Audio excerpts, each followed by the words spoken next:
attendees are in listen-only mode. Hey everybody, this is Danica Montplaisir, and we're excited to have you with us for our last third Tuesday conversation of the 2012-2013 program year. We've got Shannon Savage-Howie with us as our guest today talking about spiritual direction. Welcome, Shannon. Welcome. Thank you. How are you? I'm doing great. Good. Well, before we talk about spiritual direction, would you just mind telling our listeners a bit about yourself, where you're located in the country and what you do when you're not being a spiritual director slash youth director slash amazing person? Sure. I live in Thousand Oaks, California, which is just north of Los Angeles. And I serve a congregation in town here, and I've been here for about 8.5 years. And so I do that. I'm full-time there, and I do spiritual direction as kind of a side gig, which is kind of fun.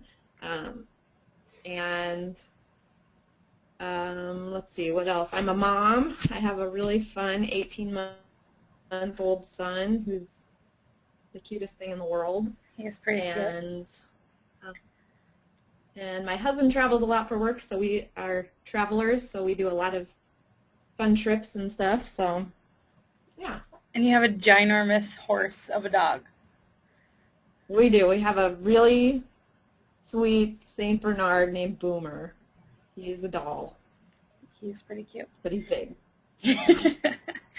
Awesome. Well, we invited you to talk today about spiritual direction and about what that might look like in the life of a youth director or a pastor or church staff that might be listening in today.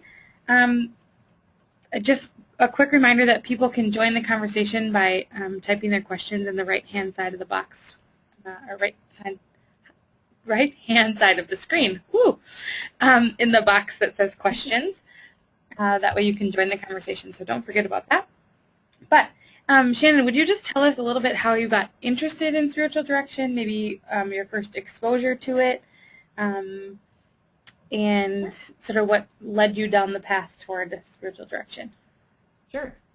Yeah, probably 5 years ago or so, I had never even heard of spiritual direction, and I went out to coffee on a whole other related topic with somebody, and she started telling me about this program she was in and spiritual direction and how wonderful it was. And as she was talking, I could feel kind of everything in my body saying, this is for you. This is something that you should be doing. And so I kind of just dove right in. I immediately started looking for my own spiritual director and found a fantastic one. And started meeting with her, and then she advised me to join the training program. It's a 3-year training program that I started to become a spiritual director. And it's probably one of the best things I've ever done in my life.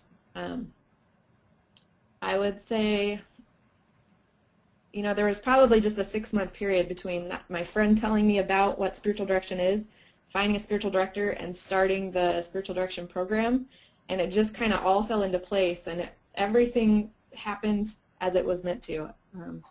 It was another call that I've heard in my life, so it was very cool. That's awesome. Tell me about the process of certification. You said it was a 3-year program. Was there one locally? Is it like sort of a distributive program, or tell about the process of that. Yeah, the program that I went through is through a company or an organization called Still Point, Center for Christian Spirituality, and they're based out of Pasadena, which is an hour away from where I live. And they kind of have these hub spots around Southern California where you can do the first year. The first year is kind of an exploration year to kind of see if you really are feeling called to spiritual direction. So they have these small groups that meet, and so you do that for a year. It's a once-a-month meeting, and then if you're ready and you still feel called, then the next 2 years are a lot more intense. They're still once a month meetings, but there's a lot of reading, and there's a lot of work that you do when you meet together. And that was one class, so we kind of met in different places in the Los Angeles area each month. And we would practice spiritual direction with one another, and we would learn about all kinds of different topics, from grief to dreams to, I don't know, all kinds of stuff. Every month was a different topic. And then by your second year of that more intense training, you're supposed to be having your own directees that you meet with regularly, and are using that as a learning tool. And then you get certified. So it's really cool. It's a very cool program. Awesome. Maybe for those who don't know, and including myself, tell me what a spiritual direction session looks like. How often do you meet? How long is it? What goes on when you get together with your... So a spiritual director, is somebody who helps you listen for God in your life, basically. So a session with them, and each director is going to look different, depending on how they're trained and their own personality and everything, but it's common for them to start with, that there's a candle lit in the room to kind of signify the sacred space, or the presence of the holy. And we're really trained to let people language that how they want to. I might say that that's the Holy Spirit in the room, because I sure love the Trinity, but you're meeting with people from all kinds of religious experiences. So you let them define the language for the meetings, and you invite that holy presence in.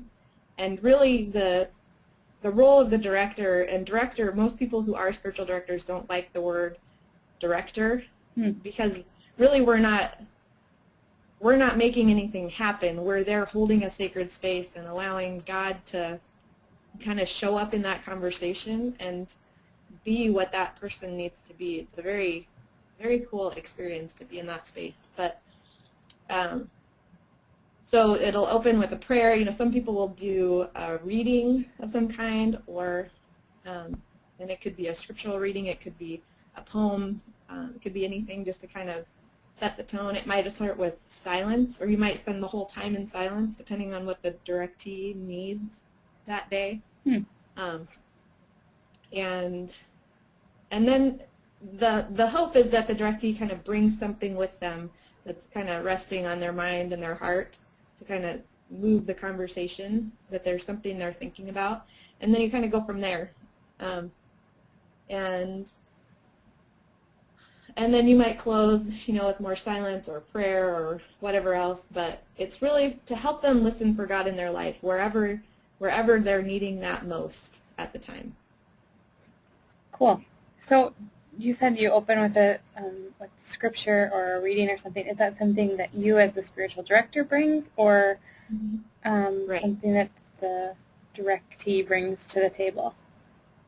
Yeah, typically the director, that's my role. I would bring whatever materials would be needed. But my director, we do a lot of art, and so she has art supplies ready to go. She might give me a prompt or a meditation or some guided imagery, and then I do art around that as a way to kind of get at what's coming up for me. So, but all of that is provided by the director. Okay. So, how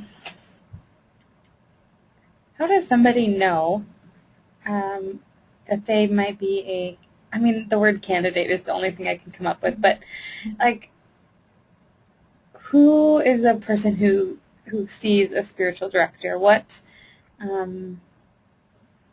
maybe in your own experience, what,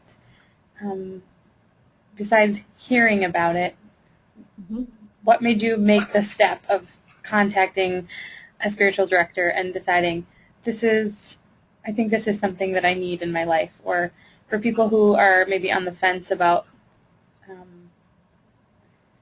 it. Does that make sense? What? Yeah, absolutely. Okay. Yeah. Well, the easy answer is I think everybody should see one, but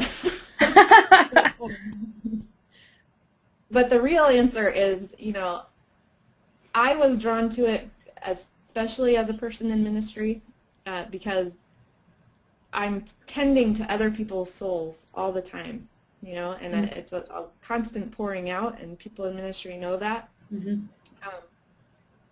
But I'm also, I know that I'm not very good at pouring back into myself. And I didn't have a lot of places, you know, I'm not a very disciplined person as far as doing, you know, like my own daily devotion or something.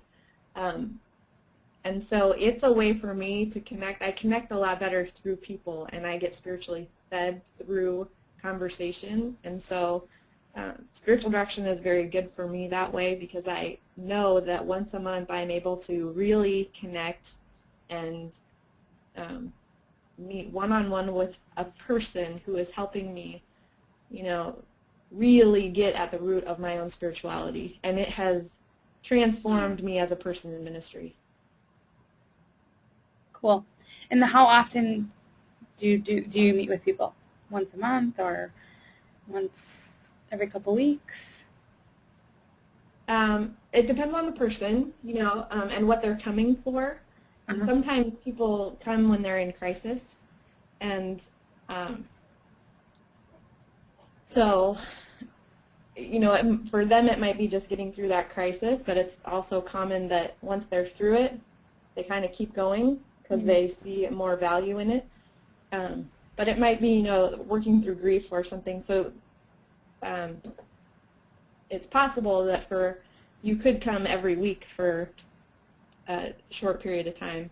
I would say most people probably go once a month or once every 6 weeks, depending on their director. Mm-hmm. But you can really set it up however you want with their director. And, you know, it also depends on how long you want to meet. Most of my sessions are an hour long, but, you know, it's possible to meet for an hour and a half or 2 hours, you know, however you set that up with your director. Okay. Cool. This may be putting you on the spot, but what sort of cost is associated with the spiritual director? No, that's a great question. And that's not a very easy answer. Every director is very different. So there are some people who, you know, they see it as a ministry and they don't charge anything, particularly for people who are in ministry. They see it as just a way to be serving. And there are other people, you know, who have been doing it for years and years and years and might charge $100 or $200 an hour, depending on who they are and where they are and, you know, what they've got behind them. I would say more often than not, you'll find kind of the range, the more common range is probably anywhere from $30 to $70 an hour, depending on who you're seeing and all of that. Cool. So I clearly don't live in California. How would I go about finding, how would anybody go about finding a spiritual director in their area? Is there like a network, or is it kind of just word of mouth? Or? Yeah, there's a couple different options. There's the Spiritual Directors International website has a search that you can do to find people in your area. And if you've been certified, generally you end up on their list, and so you can find anyone around you. So that's one great resource to use. You could also, you know, it's such a strong Catholic tradition that you could probably go to any Catholic church or certainly any Catholic seminary and ask, you know, what resources they have for spiritual direction, and they would know what's in the area probably. Okay. There are more and more people, you know, if you do online searches, there are more and more people starting to think outside of the box. You know, how do we do spiritual direction online? You know, can you do it over Skype and that sort of thing? Because people are spread all over the country. Mm-hmm. So that's becoming more and more of an option for people. So it's kind of what you want, but I would say Spiritual Directors International, if you did a Google search for, there are other programs, you know, Still Point's not the only one out there that does training. There are other programs out there, and Still Point, you know, matches people with spiritual directors where they know them. So, you know, finding another organization like that could also be a great option. Cool. Well, we've got questions starting to come in, so I want to encourage people to keep their questions coming. But We've got a question coming from Elizabeth.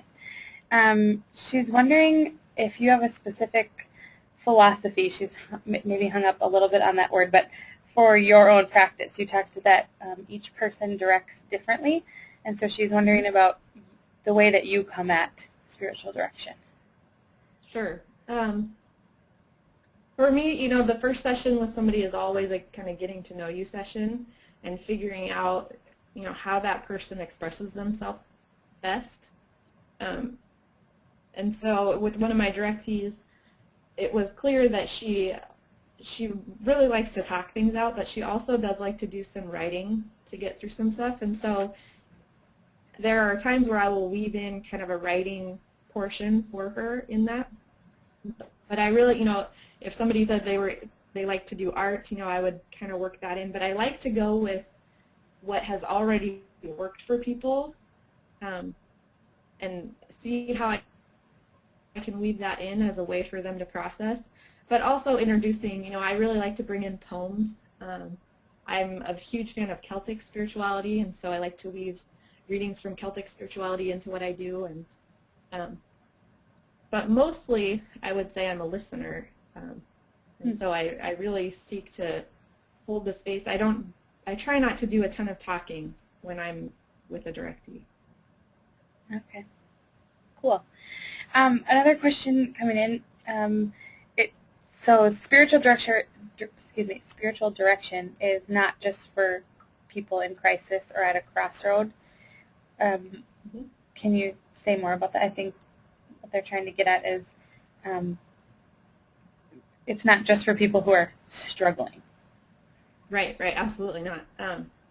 And when I started spiritual direction, I certainly wasn't at any crossroad or any life crisis or anything.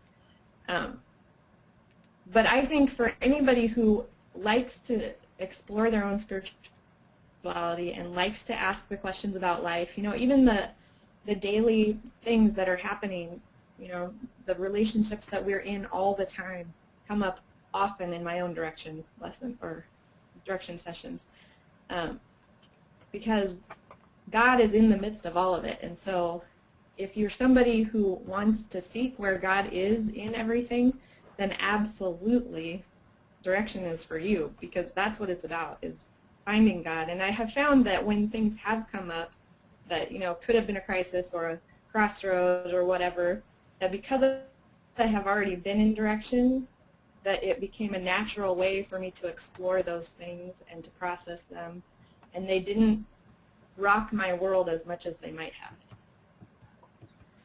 Awesome. Jill is wondering, what's the difference between life coaching and spiritual direction? Right, that's a great question. Life coaching, there's goals set and there's an outcome intended.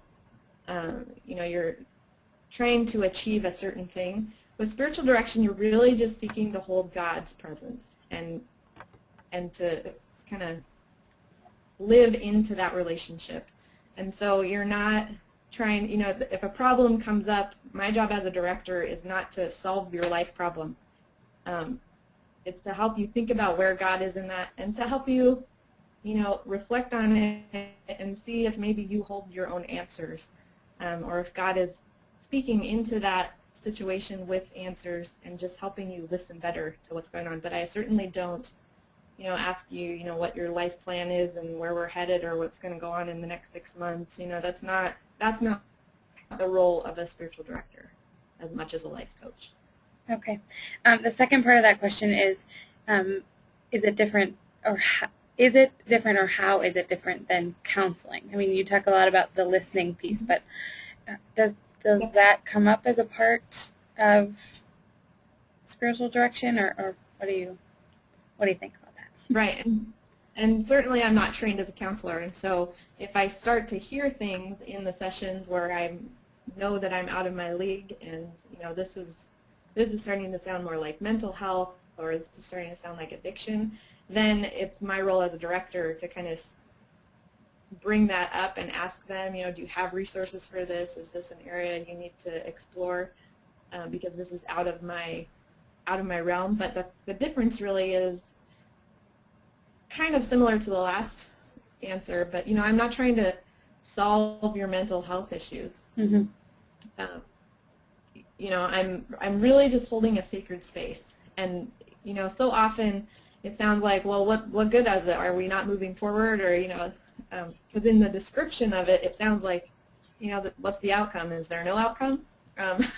But the outcome really is a closer relationship with God and a deeper understanding of your own spirituality. And that's certainly not the role of counseling. Mm-hmm. And that's not the role of life coach. It's this unique relationship with a spiritual director. I hope that answers the question. I think it did. Jill, if it didn't, let us know. Chris writes in and says, my vocation is in a congregation. I've done spiritual direction in the past, and my director said, don't treat anything you learn or gain from this as a new resource or program for you to immediately implement in your congregation. Give it at least a year. What are your comments on that?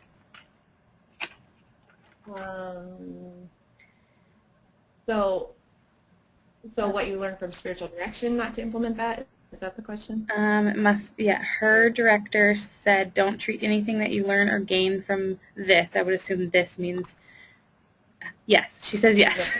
Okay. Yeah. I don't know. I would say yes and no. I mean, and you would know yourself better. But for me, as I was going through the program and as I was doing things, certainly when I first started doing mandalas with my own director, I was not in a place where I could actually lead that, nor did I fully understand how I was processing it myself, and I think that's part of why that person said that. You really have to understand how it's working in your life before you can try and put that into someone else's life. And that makes a lot of sense. But I think there are some practices that come out of spiritual direction that absolutely, the next day you can turn around and put into youth ministry. It just depends on what you're talking about. And,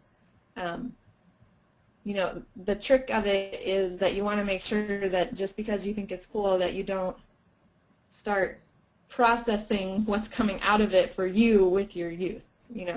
Part of why it's good to be in spiritual direction is because you get to process all your own stuff on your own time, and you don't have to do that with your students.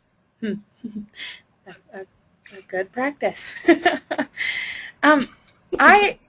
Shannon, I have a question, just sort of to interject here. Do you know of, or do you specifically do spiritual direction with teenagers? I mean, what might that look like, or is it more of an adult thing for you so far? Yeah, I don't do one-on-one spiritual direction with teenagers, but I have found that everything I've gained in my training has kind of bled into every area of my life, and it certainly has affected how I sit with a student and how I listen to them and what kinds of questions I ask.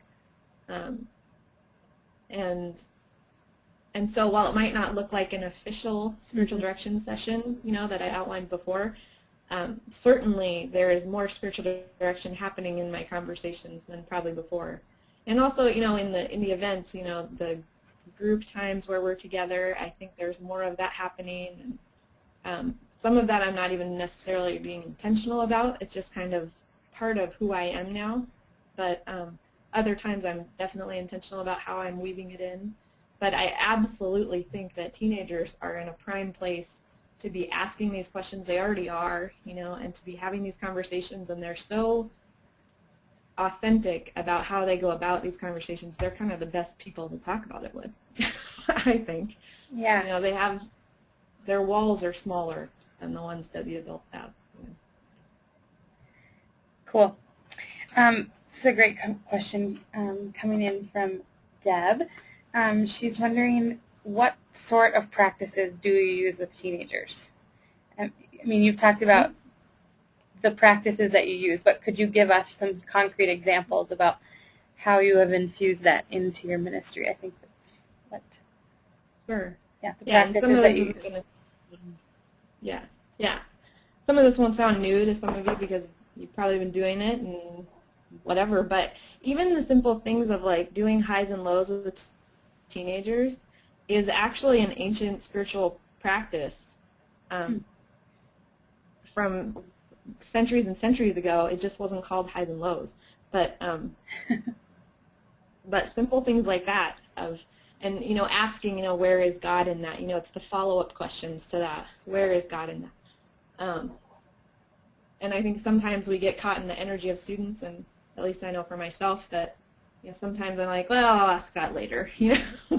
I'll ask that follow-up part about God a little bit later, even though that's my job. Sometimes you kind of shy away from it or whatever. But so it's certainly just the added questions that I put into some of those conversations. But we do 10 or 20 minutes at the end of our high school youth group every week that's just prayer time, and I have different prayer stations set up that have come from different experiences. So, and none of this is new either, but, there's a candle station, and there's a place to write, and we've learned praying in color, and I've taught them that, so that's an option for their prayer time. But they take it very seriously, and they took it that way from the very beginning. I kind of floated it, and that's like their favorite thing of the night is the 10 or 20 minutes where they get to sit and be silent and just be. And I think just that practice in itself is something that they don't ever see anywhere. That anywhere else in their life where they get to just sit and be with God. So those are some things. I mean, part of it for me is that, it's not so much that I've, implemented a program change or something else, but going through the training has changed my approach, my own personal approach in things. And because I am more spiritually fed now, it is very apparent to me as I look through, the last 2 or 3 years of my ministry, that I am so much more at peace in how I approach them and the patience that I have for them and everything else because I'm feeding myself. It's like a night and day difference to me. I don't know if they would say that, but. Oh, that's cool. That's really good. Before we wrap up, I just wondered if there's anything else that you want us to know about spiritual direction, about anything that you've talked about today or whatever. What is it that you want to leave us with as we close today? I can't encourage people enough to go find a spiritual director and to start meeting with somebody, because when I have seen people doing that, it really changes them in some profound ways. And I think it's kind of a coming up more in Protestant churches, but I think, if our congregations had parents and other members and leaders who were actively engaged in their own spirituality by going to a spiritual director or some other way, but really intentional about their own spirituality, it would transform the church. And I full-heartedly believe that. Yeah, I think you're right on that. The being fed piece is something I think we don't take very seriously sometimes. So, well, thank you so much for being with us today and talking to us about spiritual direction. I hope that everybody on this call rushes out and finds their own spiritual director. You can learn more about Shannon and her spiritual direction practice at sacredspacesd.com. It's on your screen. Shannon, is there an opportunity for them to contact you from that website? Absolutely, yeah. Okay, so if you have more questions that weren't answered here or that come up for you in the next days and weeks, you can find Shannon's contact information at sacredspacesd.com. So, again, thanks for being with us, Shannon. A couple of housekeeping things as we head out, and just a reminder, this is the last 3TC. We break for the summer, so we'll be back together in September. But check out practicediscipleship.org, the things that are coming up there. Terry Elton, Hans Wiersma, Nate Frumbach, a whole list of webinars, things that can be downloaded to use with your volunteers this summer, and they're free, so that's awesome. As I said, September 17th is our next third Tuesday conversation. We'll continue it at 1 p.m. Central, and you can find it out. You can find more about it at the network website. So we thank you for being loyal listeners and joining us once a month to be together.